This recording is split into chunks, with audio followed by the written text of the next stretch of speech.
Hello. Hello. और 1.5 महीने बाद हमें याद आया हाँ कि हमने तो कुछ शुरू करा था। कुछ काम कर रहे थे हम पहले। हाँ, हमारे पास नौकरी के अलावा भी कुछ और है हाँ, और आज उसे तो कंटिन्यू करने आए हैं। और आज शायद उम्मीद करते हैं कि अब कंटिन्यू इस बार हाँ, इस बार पक्का कंटिन्यू मेंटेन करेंगे, जारी रहेगा ये सिलसिला। तो आज हम फिर किताबों पे चर्चा, हमारी किताबें हमारी जो हम पढ़ते रहते हैं। तो इस बार जो हमें 2 किताबें धीरे धीरे करके दिखाते हैं। हम पहले ही दिखाते हैं। पहले ही दिखाते हैं। तो ये पहली किताब है, इसका नाम है किचन कर्स। किचन कर्स ये स्टोरीज का कलेक्शन है, शॉर्ट स्टोरी कलेक्शन है। ये लिखा है ईका कुर्नियावान ने। ईका कुर्नियावान इंडोनेशिया के राइटर है और अभी भी लिखते हैं, जिंदा हैं, अच्छे खासे हैं। और इनको गैब्रियल गार्सिया मार्केज और अगर सलमान रश्दी सलमान अभी 22 जनवरी का टाइम है, सलमान खुर्शीदी याद आएगा। बड़ा कंफ्यूजन है। तो सलमान रश्दी और गैब्रियल गार्सिया मार्केज का इन्हें लव चाइल्ड कहते हैं। इन्हें हाँ, जिस तरीके का इनका राइटिंग है। तो हाँ, ये कहीं ना कहीं उसी का ही वो दिखाता है, वो मैजिकल रियलिज्म और ओवर द टॉप चीजें होना, और उसमें भी दोनों का मिला रियलिटी ढूंढ ले, मतलब रियलिटी पे कटाक्ष एक तरह से मैजिकल रियलिज्म से। तुम्हारी क्या किताब है? मेरी किताब हिंदी की है, कादम्बरी देवी का सुसाइड नोट। अरे वाह। हाँ, तो नाम से ही पता लग रहा है। अच्छा, मजे की बात है कि इस किताब के नाम से पता लग रहा है कि अंदर क्या है। हाँ, पर किचन कर्स से तुम ये अंदाजा नहीं लगा पाओगे कि हाँ, क्या होगा अंदर, हाँ, कंटेंट क्या हो सकता है। हाँ, और क्योंकि एक स्टोरी का नाम ही किचन कर्स है, बाकी सबका नाम अलग है। तो हाँ, पर कादम्बरी देवी का सुसाइड नोट तो एकदम सेल्फ ऑब्वियस। तो रंजन बंदोपाध्याय इसके लेखक हैं। अच्छा, तो सुसाइड नोट का लेखक कोई और है? मैं जब इस किताब पे बात करूंगा तो अंदर एक बहुत इंटरेस्टिंग बात बताऊंगा, इसी बात से जुड़ी है। ठीक है। और ये कौन है कादम्बरी? कादम्बरी देवी रविंद्रनाथ ठाकुर की भाभी हैं। अच्छा, भाभी थी। हाँ। और रविंद्रनाथ ठाकुर होता है? हाँ, रविंद्रनाथ ठाकुर होता है, टैगोर नहीं होता है। हाँ। वो अंग्रेजों ने मिसप्रोनाउंस, हाँ, वो गलत बोलते बोलते उस ठाकुर को टैगोर कर दिया, और फिर हम भी उसी को कैरी फॉरवर्ड कर गए कि टैगोर पर इट्स ठाकुर। तो रंजन बंदोपाध्याय ने इसे बंगाली में लिखा था। अच्छा। पर इसे हिंदी में अनुवादित किया है शुभ्रा उपाध्याय ने। अच्छा। हाँ, तो ये हिंदी वर्जन है। मजबूरन है क्योंकि वो बंगाली तो बंगाली पढ़ नहीं जा सकती, पढ़ नहीं सकते। ठीक है, तो बात की शुरुआत तुम ही करो। अच्छा, जो ये किताब है किचन कर्स, ये भी ट्रांसलेटेड है, पर प्रॉब्लम ये है कि ट्रांसलेटर का नाम नहीं लिखा है भाई। अच्छा, ओरिजिनली किस? अच्छा हाँ, ओरिजिनली इंडोनेशियन में थी, जो इंडोनेशिया की भाषा है। इंडोनीज कहते होंगे शायद उसे, इंडोनीज में लिखी है। और ट्रांसलेटर, अच्छा हाँ, ये रहे एनी टकर एंड अदर्स। तो मतलब एनी टकर मेजर ट्रांसलेटर है कहानियों की, बाकी सहायक होंगे, बाकी और भी सहायक हैं। बट हर कहानी के एंड में क्रेडिट नहीं दे रखा है, जो कि देना चाहिए, क्योंकि आमतौर पर कहानी के एंड में क्रेडिट देते हैं कि इन्होंने ये कहानी ट्रांसलेट करी, बट यहाँ पे नहीं है। तो स्पीकिंग टाइगर्स को इस बात का तो क्रिटिसिज्म जाता है कि आपने ट्रांसलेटर बेचारे इतनी मेहनत करते हैं, कम से कम क्रेडिट ही दे दो। जबकि एक पूरा कन्वर्सेशन भी यही चल रहा था कि ट्रांसलेटर जो हैं वो एक्चुअली तुम्हारी किताब या एक किताब दूसरी भाषा के ऑडियंस को इंट्रोड्यूस कर रहे हैं, ऑलमोस्ट उनको एक नई किताब से मिला रहे हैं, रूबरू करा रहे हैं। तो उनका एफर्ट है वो लेखक के बराबर ही है, मुझे कभी कभी ज्यादा भी हो सकता है। हाँ, क्योंकि वही भाव एक भाषा से दूसरी भाषा, उन पर रिस्पॉन्सिबिलिटी ज्यादा है, क्योंकि अच्छा, एक और चीज होती है ट्रांसलेशन और ट्रांसलिटरेशन। अच्छा, ठीक है। तो ट्रांसलिटरेशन क्या होता है?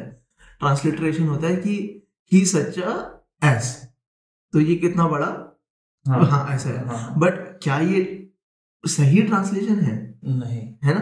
ट्रांसलेशन हुआ कि कितना खराब आदमी है। तो ट्रांसलिटरेशन होता है क्या, वर्ड टू वर्ड बातों को हिंदी इंग्लिश कर दो, अनुवाद कर दो, लिटरल उनका भाव ना ट्रांसलेट करो, उनका अनुवाद कर दो आप सिर्फ। बट ट्रांसलेशन में आप भाव भी एक भाषा से दूसरी भाषा में लेके जा, जरूरी नहीं कि लिटरल ट्रांसलेशन शब्दों का।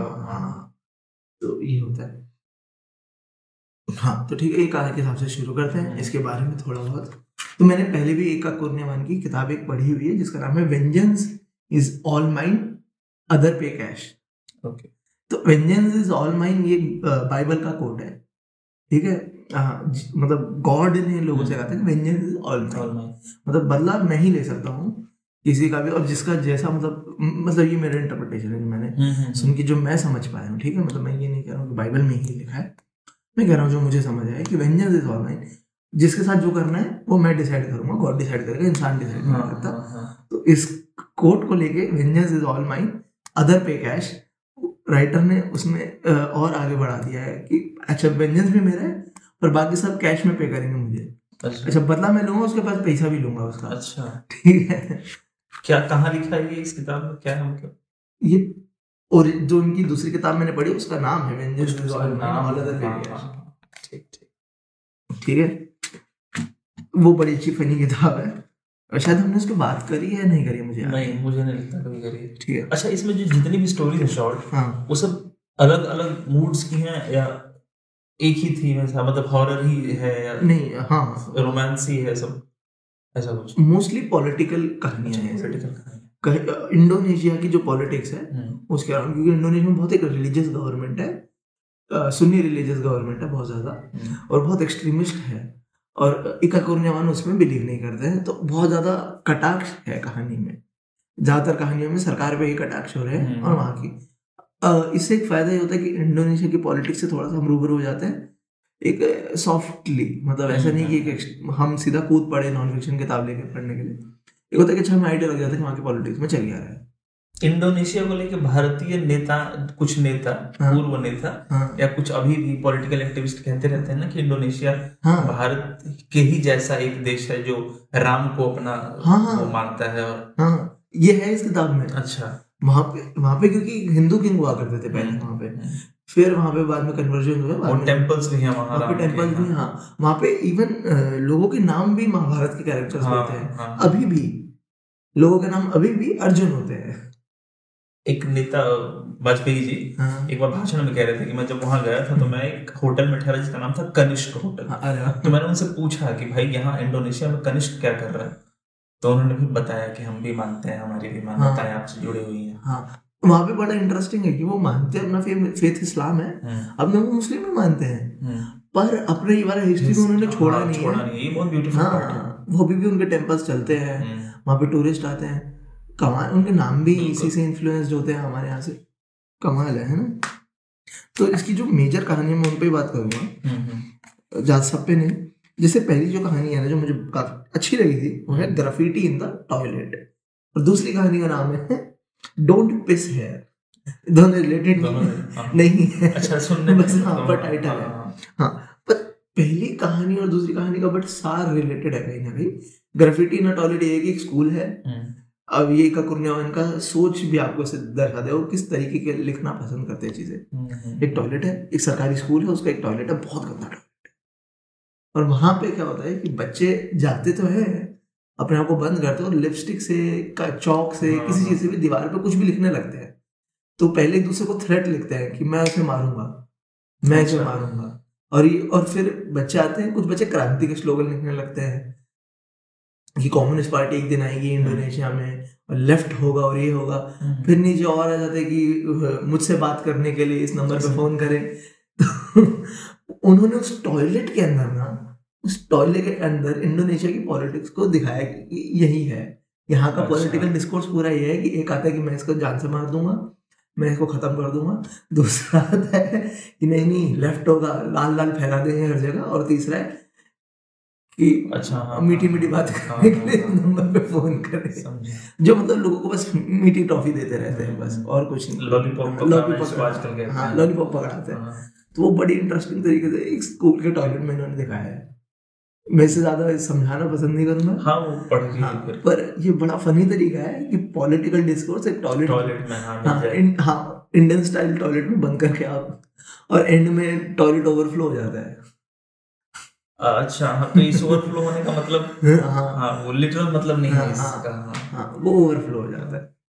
तो ये काफी एक अच्छी कहानी लगी मुझे।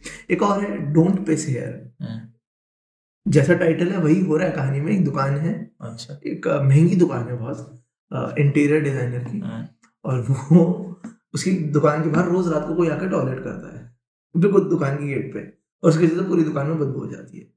तो पहले वो एक पोस्टर लगाती है कि डोंट पिस हियर, कोई नहीं मानता है। फिर वो कहती है कि ना मैं रिलीजन का इस्तेमाल करूँ, तो कुरान से कोई आयत वगैरह उठा के वो लगा देती है कि ये पब्लिक में टॉयलेट करना गलत है, कुछ लोग रिलीजन से डर जाएंगे। 2-3 दिन नहीं होता है, चौथे दिन फिर हो जाता है उसके ऊपर। फिर एक रिलीजियस स्कॉलर साहब आ जाते हैं, वो कहते हैं तुम मेरी रिलीजन की बेइज्जती कर रही है, इसको उतार वरना दुकान जला देंगे, क्योंकि यहाँ पे लोग टॉयलेट कर रहे हैं। करने वाले की गलती नहीं है उसकी गलती से नहीं लगाया है वो उतार देती है। फिर वापस ही चालू हो जाता है। फिर वो सोचते हैं कि आज ना मैं रात को ना निगरानी करूंगी, देखती हूँ कौन है, फिर मैं उसे पकड़ूंगी। और फिर उसके बाद कुछ कुछ चीजें होती हैं जो उसे रियलाइज होता है कि अच्छा, इसमें कहीं ना कहीं यही रियलाइजेशन आएगा कि एक्चुअली में अमीर आदमी ही किसी न तरीके से प्रॉब्लम है। हम सोचते हैं कि कोई गंदा भिखारी, वो क्योंकि पूरा टाइम सोचते हैं कोई भिखारी वगैरह होगा, शराब पी के मेरे दिमाग में करता है, पर एक्चुअली कुछ और निकलता है, बहुत इंटरेस्टिंग निकलता है। ये एक बहुत अच्छी कहानी है। इसमें ये पढ़ वैसे खरीद सकते, अमेज़न पे सस्ती है ये कलेक्शन, पढ़ना चाहिए। और भी बताता हूँ इसमें एक जो लास्ट कहानी है, हाँ लास्ट कहानी, और एक है third last, making an elephant happy. ये छोटी सी 3 पन्ने की कहानी है, मेकिंग एन एलिफेंट हैप्पी, पर ये बहुत डार्क है। मतलब एलिफेंट क्या है यहाँ? हाथी ही है, लिटरल हाथी। अच्छा, हाथी। मतलब कहानी में लिटरल हाथी है, पर इसका मेटाफर बहुत बड़ा, एक देश है ऑलमोस्ट, ठीक है। मतलब एलिफेंट है और नाम बड़ा स्वीट है, मेक एन एलिफेंट हैप्पी। और एक्चुअली क्या है ना, कहानी का स्टार्ट ये है कि एक हाथी है, वो बच्चे हैं 2 घर में, वो घर के अंदर एक हाथी का बच्चा घुस जाता है और उसे गर्मी लग रही है, उसे ठंड चाहिए। वो बच्चों को बोलता है कि मुझे गर्मी लग रही है, प्लीज कुछ ठंडा दो। तो बच्चे कहते हैं यार पानी वानी पिलाते हैं, उसे बर्फ खिलाते हैं, पर बर्फ खत्म हो जाती है सारी, अभी भी उसे गर्मी लग रही है। तो बच्चे कहते हैं फ्रिज बड़ा ठंडा है, तो हम हाथी को फ्रिज में डाल दे क्या, पर हाथी फ्रिज में फिट ही नहीं आ रहा है। वो सारा सामान निकाल देता है फ्रिज का, फिर भी हाथी फ्रिज में फिट नहीं आता है। तो बच्चे क्या करते हैं, हाथी को मार देते हैं और काटने लगते हैं छोटे छोटे पीसेस में, और फ्रिज के अंदर ठूसते हैं, मेकिंग एन एलिफेंट। और फिर वो खुश होते हैं कि अब हाथी को बड़ा मजा आ रहा है, गर्मी नहीं लग रही, अब गर्मी नहीं लग रही होगी। तो ये बहुत लेयर्स में है और आप इसे बहुत सारे मतलब निकाल सकते हैं। मैंने आज ही मूवी का नाम पढ़ा, एन एलिफेंट सिटिंग स्टिल। हाँ, चाइनीज फिल्म है। हाँ, पता नहीं कैसी फिल्म है। हाँ, बहुत अच्छी फिल्म है वो, 3.5 घंटा के आसपास की फिल्म है। अच्छा। हाँ, एक आर्ट हाउस फिल्म है काफी। उसके डायरेक्टर ने फिल्म बनाने के बाद सुसाइड कर लिया था। इसी को बनाने के इसके, हाँ, उसकी पहली फिल्म थी, उसने बनाया और वो सुसाइड हो गया। क्यों? उसे वो रिलीज, उसे मतलब उसको 12 उसके प्रोड्यूसर बोल रहे थे इसे एडिट कर, इसे काट बहुत लंबी है ये वो। उसने कहा नहीं ऐसी रिलीज होनी चाहिए ये वो, बहुत प्रेशर आ गया था। फिर उसने सुसाइड किया, जैसा मैं चाहता था वैसा नहीं। काफी बड़ी सैड फिल्म है वो, फिल्म बहुत सैड है, बहुत सैड है। अच्छा। और लास्ट एक किचन कर्स, जिसके नाम पे पूरी किताब है। किचन कर्स एक हिस्टोरिकल कहानी है। ये पहली बार मुझे इंडोनेशिया के फ्रीडम स्ट्रगल के अंदर इंट्रोडक्शन मिला कि अच्छा, इंडोनेशिया भी फ्रीडम स्ट्रगल करा है अंग्रेजों से। तो ये ऐसा कुछ, अंग्रेजों से मतलब शायद डच थे वहां पे, डच कॉलोनी थी शायद इंडोनेशिया, शायद याद नहीं आ रहा है, पर डच कॉलोनी थी इस किताब में। तो एक औरत है, ठीक है, एक औरत है, वो एक डच वो जो है, जो होते थे इंडिया पे, जैसे पोस्ट होती थी, क्या कहते हैं, मेजर, या फिर जो ऊपर और उससे भी ज्यादा होते हैं ना, वाइसरॉय, जनरल वाइसरॉय है, ऐसा किसी पोस्ट के डच आदमी के पास वो काम करती थी, को खाना बनाने की, और बहुत अच्छा खाना बनाती है वो, ठीक है, पर वो क्रांतिकारी भी है। तो वो एक दिन खाने में जहर नहीं मिलाती है, पर खाने को उसके पास कुछ ऐसी शक्तियां हैं कि वो खाना इस तरीके से बनाती है कि लोग मर जाते हैं अगर वो जाए तो। अच्छा। सिर्फ खाने के इंग्रेडिएंट्स ही ऐसे कुछ ऐसी मात्रा में यूज करते हैं, जहर नहीं डालती है कभी भी, इंग्रेडिएंट्स कुछ इस तरीके से यूज करती है कि लोग मर जाते हैं। अच्छा। हाँ, तो उसने ऐसे करके कुछ 50 के आसपास डच उस एम्पायर के लोगों को मारा था, और कभी पकड़ी नहीं गई थी। तब फिक्शन ही है? नहीं, ये रियल स्टोरी है। ये रियल स्टोरी, ये लोग रियल मानता हूँ। कमाल, लेकिन रियल है। तो ये सब कुछ कहानियां जो मेरे को, अच्छा, वो मैजिकल रियलिज्म इसी में दिख रहा है किचन कर्स में। वो कुछ और करती होगी मारने के लिए, पर इसने उसको कहानी के उसमें डाल दिया। टोटल 16 कहानी है। मुझे 4-5 काफी पसंद आई, और एक जो मैं भूल गया था नाम बताना, जिसके बारे में मैंने तुझे पहले बताया था, easing into a long sleep. इसमें वो जो मैंने बताया था बाप बेटी की कहानी है। अच्छा। एक बेटा अपने बाप से मिलने जाते हैं, वो मरने वाले हैं और वो अपने बाप को मरता हुआ देखते हैं, और उसके बाद एक बस का जो सीन है काफी अच्छा, जहाँ कंडक्टर हाँ जो मेजर उसका मतलब पे ऑफ है उस कहानी का, वो पढ़ने का मतलब ही कहानी का है कि उस पे ऑफ के लिए पढ़ना, वो तभी हिट करेगा, मतलब वो लास्ट लाइन ही। तो अगर आपको सिर्फ ये शॉर्ट स्टोरीज कुछ मिल जाए तो आप पढ़ सकते हैं easing into a long sleep, making an elephant happy, kitchen curse, graffiti in the toilet और डोंट पिस हेयर। अगर यही शॉर्ट स्टोरीज मिल जाए तो आप यही पढ़ सकते हैं। शायद गूगल पे अवेलेबल होंगी, क्या पता हो तो अच्छा है, वरना खरीद के तो हमेशा पढ़ ही सकते हैं। बेस्ट ऑप्शन हमेशा रहता है खरीद के पढ़ लो, क्योंकि जब तक हम खर्चा नहीं करेंगे अपनी जेब में से 250-300 रुपए, तब तक और लिटरेचर आएगा ही नहीं इस देश में। जब लोगों को लगेगा कि लोग खरीद के पढ़ रहे हैं, इन्वेस्ट कर रहे हैं, जरूरत पड़ रही है अब नए कुछ चीज की, हाँ तभी ट्रांसलेशन इस देश में आएंगे, वरना फिर ऐसे ही होगा पब्लिकेशन बंद होकर बाहर चले। ठीक है, अब तुम स्टार्ट करो।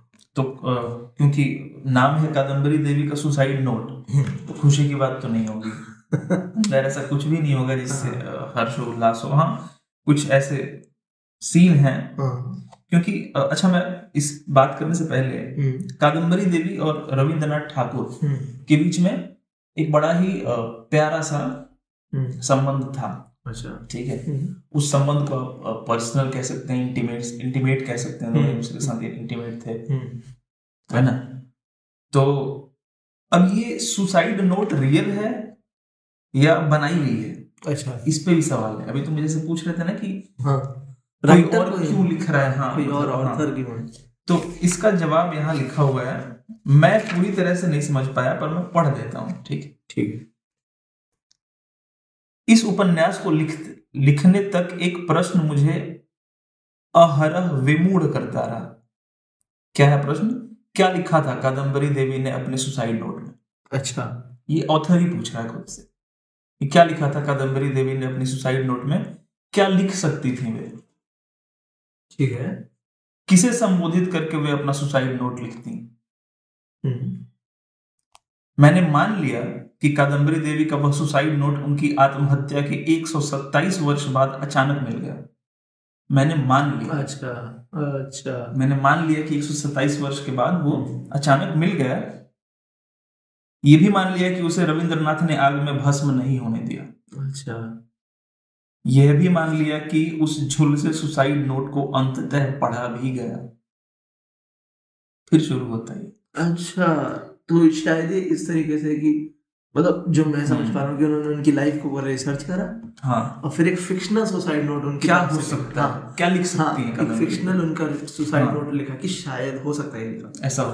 और मुझे लगता है इसमें रविंद्रनाथ ठाकुर की बहुत अहम भूमिका होगी। अगर इस ऑथर 127 साल बाद इन्हें मिला है, हाँ, तब तक तो मतलब कोई भी क्या पता उन्होंने कहीं या तो कुछ ट्रेसेस छोड़े हों अपने कुछ पत्रों में या कहीं, है ना। यही पॉसिबिलिटी है कि ठाकुर साहब की मतलब क्रिएशंस में ही ये मिला हो, मतलब ऐसे कुछ हिंट्स मिले हो कि उसे पढ़ के इन्होंने लिखा, हाँ, और फिर उसे कादम्बरी देवी के बारे में एक्सपेंड किया हो और अपने, और बाकी उपन्यास इन्होंने खुद ही लिखा है, तो उपन्यास में तो आप फिर एक्सपैंड कर सकते हो, कितना भी फिक्शन है आपका, मर्यादा में रहते हो। हाँ, तो इसको सत्य ना माना जाए, मतलब कि ये उन्हीं की लेखनी नहीं है, कादम्बरी देवी की पेन से तो ये नहीं आया है। हाँ, ठीक है।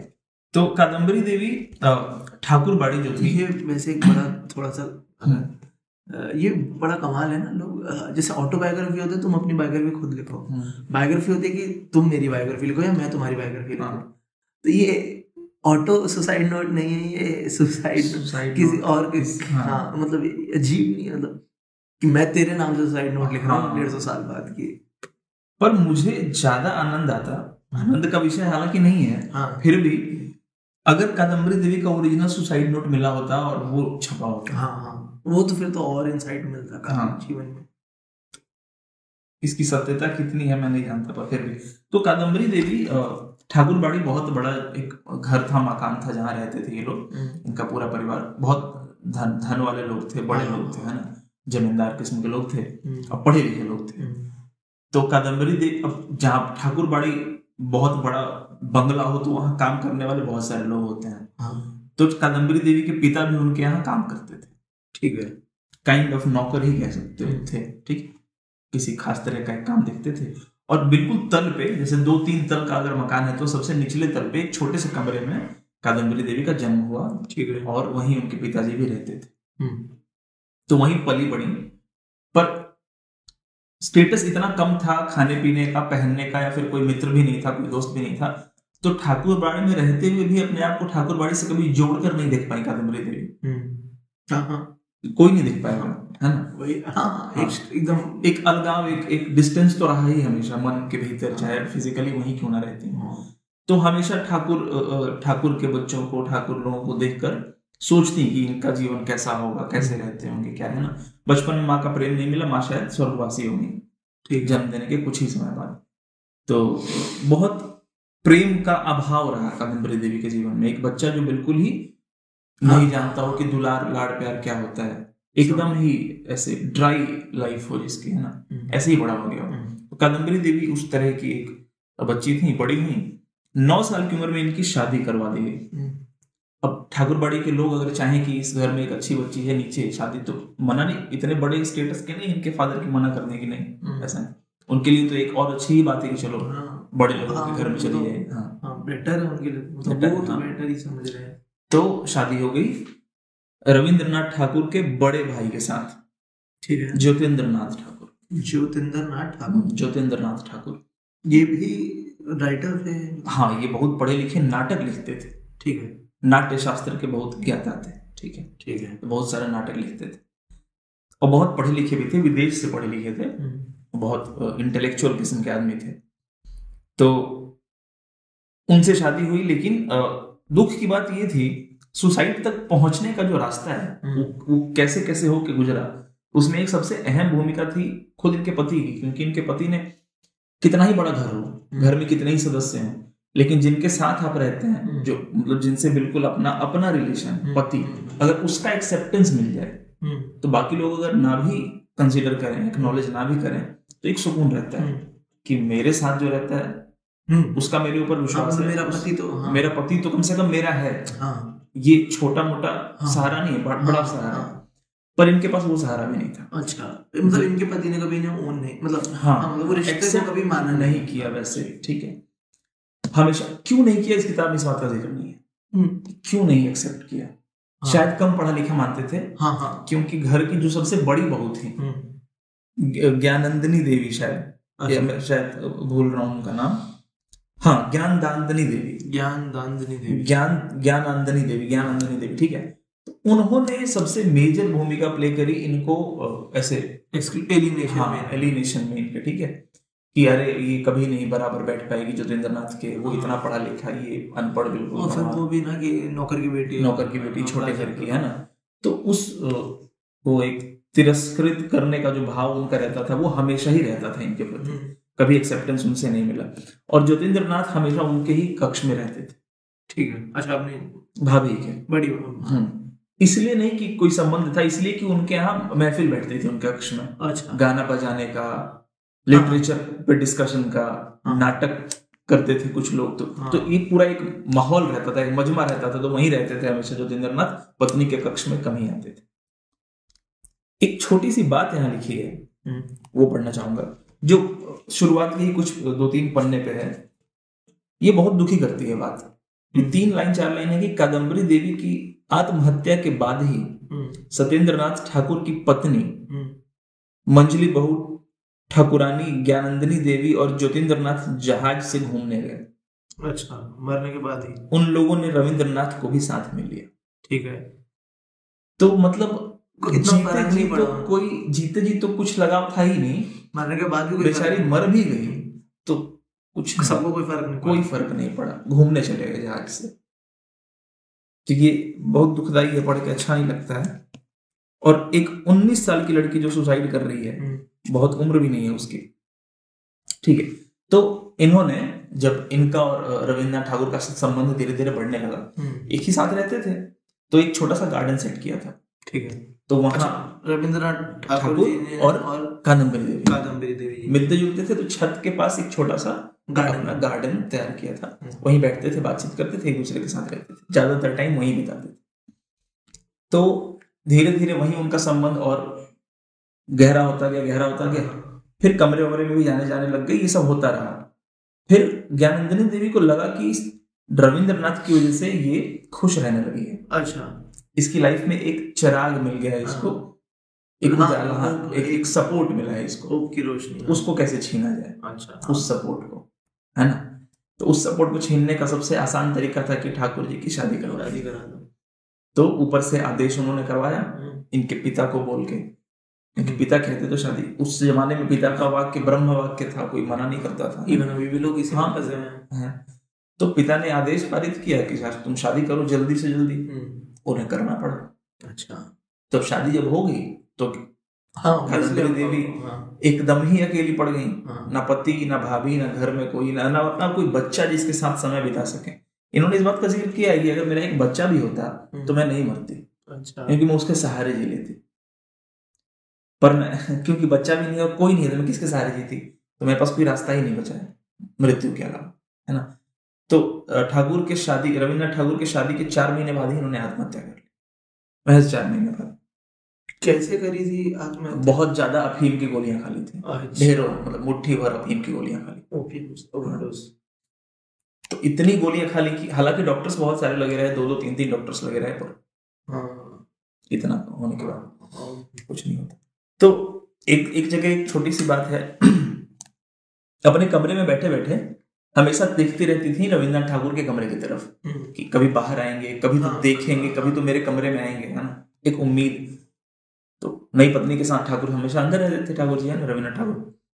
एक बार दोनों नहीं थे कमरे में, तो इन्होंने सोचा कि एक बार मैं जाके देखती हूँ, क्या पता मेरी याद में कुछ नई कविता लिखी हो उन्होंने। अच्छा, रविन्द्रनाथ ठाकुर हमेशा कविता लिखते थे इनके ऊपर, इनसे जब वो बैठते थे वहां गार्डन में, गार्डन का नाम नंदन कानन रखा था। नंदन कानन, हाँ।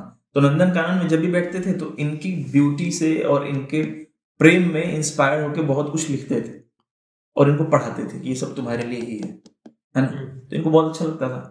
तो जब शादी हो गई तो इन्होंने ऐसे सोचा कि कुछ तो इतने दिनों में लिखा होगा मेरे लिए, मेरी याद कभी तो आई होगी, है ना। तो ये गई इस उम्मीद में कि कोई कुछ मिल जाए, पर जब गई तो एक कागज रखा हुआ था जिसपे कुछ लिखा हुआ था, और उस पे लिखा ये था कि यहां से जाओ पुरातन, यहाँ नूतन खेल आरंभ हुआ है। अच्छा, पुरातन, अच्छा, पुराना, अच्छा, पुराना, कि तुम पुरानी हो, यहाँ से जाओ, यहाँ नया खेल आरंभ हुआ है। तो वो पढ़ने के बाद जाहिर सी बात है कि इन्होंने लिखा। अच्छा, ये नोट भी, मतलब ये जो लिखा हुआ है इन्होंने लिखा है, हो सकता है ये भी फिक्शनल ही हो। हाँ, ये फिक्शनल ही हो सकता है, पर अगर इसको एक बार कुछ सच भी मान लें तो ये टारगेटेड तो नहीं है। उन्होंने कुछ लिखा होगा, उन्होंने ऐसे ही लिखा होगा। ये वो तो अंग्रेज सरकार में भी अटैक करते थे, तब तो हो सकता है सरकार इसके बहुत से भाव हो सकते हैं। पर हाँ, ये एक स्त्री जो अकेली है वो पढ़ रही है तो वो जाहिर सी बात है अपने ऊपर। हाँ, ये तो होता ही है। हाँ, ये तो होता ही है। हमें लगता है कि सब हमारे बारे में, हमारे साथ ऐसे हालात, ऐसे समय में। तो यहाँ से जाओ पुरातन, यहाँ नूतन खेल आरंभ हुआ। उन्होंने पढ़ा और फिर कहा है कि मुझे कुछ याद भी नहीं कि मैं अपने कमरे में कब आई, में इतना रोने लगी और इतनी, मतलब, और चेतना नहीं रही कि वो बेहोश हो गई शायद अपने कमरे में आके, और फिर अगले दिन उठी वो। तो ऐसा कुछ और कुछ इस किताब में जो मुझे बताने मतलब पब्लिक को ऐसे बताने योग्य, मतलब क्योंकि होता है ना कुछ चीजें तो बताना भी, पढ़ के बोलना भी अच्छा महसूस नहीं करता है ना, मतलब क्योंकि थोड़ा सा ठीक है। अच्छा, हाँ, तो एक छोटी सी बात, इससे कुछ बिगड़ेगा नहीं, ये मेरी अपनी एनालिसिस है, इसलिए मैं थोड़ा सा, मरते हुए भी जैसे होता है ना कि 19 साल की लड़की, उसने बहुत जिंदगी नहीं जी, उसे बहुत अनुभव नहीं हुए हैं, घर से बाहर कहीं नहीं गई वो अभी, तो उसे भी तो, उसके भी तो अपने सपने हैं, अपने मन में बहुत डिजायर्स होंगे कि मैं ये करती, वो करती, वो करती, है ना। तो उसे जीने की अभिलाषा तो है ही, पर मर मजबूरी में रही है वो, सिचुएशंस ऐसे हैं कि वो मर रही है। तो ये लाइन पढ़ना, मैं पढ़ रहा हूँ, 3 लाइन है। यहाँ लिखा है कि आज मेरा दरवाजा बंद ही रहेगा। अच्छा, अफीम खाने के बाद जब आखिरी, जब डॉक्टर्स ने छोड़ दिया है कि अब कुछ नहीं हो सकता, तो उन्होंने दरवाजा बंद कर लिया और लेटर लिखने लगी, है ना। लिखा कि आज मेरा दरवाजा बंद ही रहेगा, इस दरवाजे को मैंने बंद कर लिया है, मैं खोलूंगी भी नहीं, तुम लोग खोलना मेरी मृत्यु के पश्चात। ठीक है। उस बंद दरवाजे को खोलने की अभिज्ञता से शायद तुम में किसी रचना का जन्म हो कभी। ठाकुर से कह रही है, रविन्द्रनाथ ठाकुर से, कि उस दरवाजे को खोलने की अभिज्ञता से शायद तुम में किसी रचना का जन्म हो कभी, कौन कह सकता है मैं तुम्हारी उस रचना में शायद कभी बची रह जाऊं। तो फिजिकली नहीं जी पा रही हैं, अब तो मरने की कगार पे हैं, पर जीने की अभिलाषा है इतनी कि तुम्हारी किसी कि मेरा कोई अस्तित्व तो थोड़ा बचा रह जाए बात तक भी, तो शायद तुम्हारी रचना में ही बची रह जाऊं। जब तुम दरवाजा खोलो और मुझे इस स्थिति में देखो तो कोई भाव जागे तुम्हारे मन में और तुम कुछ लिखो मेरे लिए, है ना। तो ये मुझे बहुत अच्छा लगा। और अब तो बहुत कुछ नहीं है शायद। अच्छा, हाँ, एक जगह ये है जरूर कि क्यों ऐसा हुआ। जैसे सुसाइड करने के लिए ऐसा नहीं है कि कोई एक दिन आज ही सोचे और सुसाइड करे, वो बिल्डअप होता है धीरे धीरे, है ना। और फिर जब एक थ्रेशोल्ड तक पहुंचना होता है इमोशन को, मतलब तुम कंप्लीटली हार गए, तुम्हें महसूस होता है कि तुम हार गए हो कंप्लीटली। एक दिन का काम नहीं है, प्रोसेस है बहुत लंबा। तो ये बता रही हैं कि क्यों मैंने सुसाइड किया। एक्चुअली हुआ क्या था कि एक बार इनकी भाभी ने शादी से पहले ये सोचा था कि अगर इनको विलायत भेज दें तो ये घर में अकेली रह जाएगी, तो भी तो ये परेशान रहेगी, तो उनको विलायत भेज दिया था पढ़ने के लिए, रविन्द्रनाथ ठाकुर को। पर वो विलायत जाते जाते रह गए, वो पोर्ट से वापस आ गए। अच्छा, ठीक है।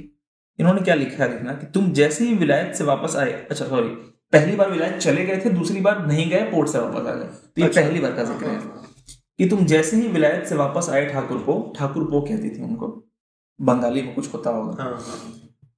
तुम जैसे ही विलायत से वापस आए ठाकुर पो, मेरे जीवन में पृथक रागिनी छिड़ गई। ठीक, मेरे जीवन में ऐसे ज्वार की तरह तुम क्यों आए थे। तुम्हारा इस प्रकार महासमारोह की भांति यदि मेरे जीवन में आना न होता, तब शायद तुम्हारा चले जाना भी मुझे इतना अधिक निस्सव नहीं करता।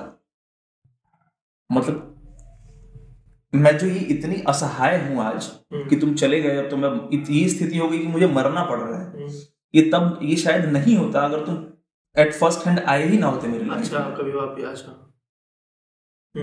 तो तुम आए और प्रेम जगाया मेरे भीतर अपने लिए, और फिर छोड़ के चले गए। तो ये कह रही है कि क्या कारण है मेरे मरने का। पब्लिश और कुछ, हाँ, आखिरी पेज पे लिखा हुआ है एक छोटी सी बात है। कहती है कि जिम्मेदार नहीं है तुम्हारे नौतुन दादा ज्योतिंद्र नाथ। अच्छा, तुम्हारे बड़े भैया मेरी मृत्यु के लिए जिम्मेदार नहीं है। पर आगे सुनो, जिम्मेदार नहीं है तुम्हारे नौतुन दादा ज्योतिंद्र नाथ, जिनकी जैकेट के पॉकेट में मुझे एक विख्यात नटी का प्रेम पत्र मिला। उस प्रेम पत्र में नीचे कोई नाम नहीं था। अच्छा, तो ये एक तरह से कटाक्ष भी है। जिम्मेदार नहीं है ये तो लिख दिया है, पर फिर ये भी लिखा है कि कम हिस्सेदार भी नहीं है। उनके जेब में मुझे एक नाचने वाली का प्रेम पत्र मिला था एक बार। तो ये है कादम्बरी देवी का सुसाइड नोट। और ये किस पब्लिकेशन से पब्लिश है? राजकमल स्टूडियो। अच्छा, राजकमल। और राइटर का नाम क्या था? राइटर रंजन बंदोपाध्याय, और अनुवाद जिन्होंने किया शुभ्रा उपाध्याय। ठीक है, नहीं तो काफी है, बहुत बहुत भारी है, बहुत दुखद है एक्चुअली। हाँ, तो यही है। तो आज 2 किताबें काफी भारी, इमोशनल, और फिर आएंगे अगले हफ्ते किसी शायर के साथ, किताब के साथ। अब हम यही रखेंगे अपने आप, शायर और किताब।